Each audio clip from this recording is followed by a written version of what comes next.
Hello, hope you guys are well and had a happy Christmas and happy New Year when it comes around.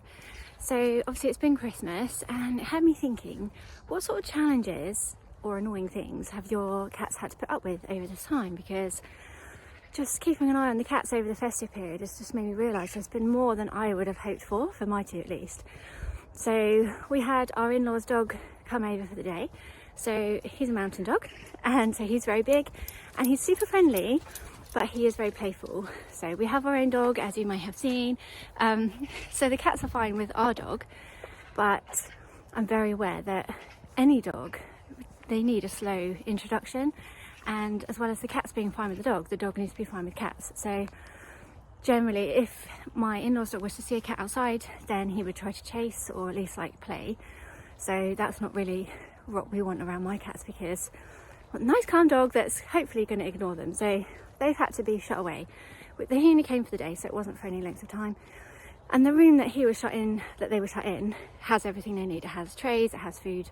It's the place they normally tend to hang out anyway, so it's not much of an obstacle for them. But it is something that ideally we wouldn't want to do if we didn't have to. So that's one thing, especially for Fig, because he loves hanging out with me and the rest of the family. So Sparks is more of like he'll check in and out and he'll have his moments, especially overnight. That's his like favourite time to be with us. But for most of the time he is upstairs anyway. So it's a bigger challenge for Fig than it is for Sparks, but it's just one thing. For Sparks, we had another day where we had 15 people over. So I don't know if you guys have had people around as well, but they find it okay. In fact, both cats were down and having like mingling with everyone and socialising fine. But the thing was, we had the fire on in like the kitchen area, and Sparks loves the fire, and because it was supposed to be festive and lovely and I don't know, just be nice for everyone visiting, plus it all warmed up, so I had to make sure that he had a place he could be where he wouldn't really be overly disturbed by the people there, because 7 out of 15 were children, so like younger children as well. So we need to make sure that he had like a safe place to sleep.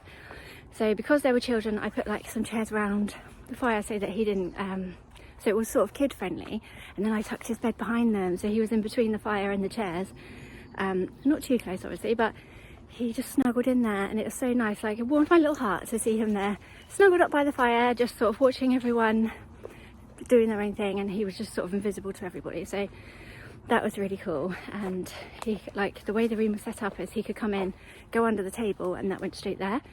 So he didn't even have to sort of cross the room to get to his favourite place. So that was really good too.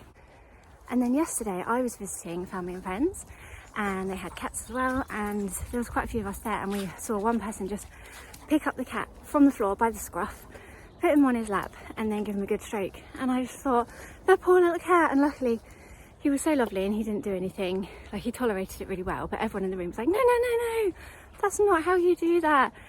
And we spoke about that mums do that to babies, but you can't do that to an adult cat, can you? That's not great. So let me know what challenges you've had or your cats have had, and whether you've had any of these just random things your cats have had to go through over the Christmas period.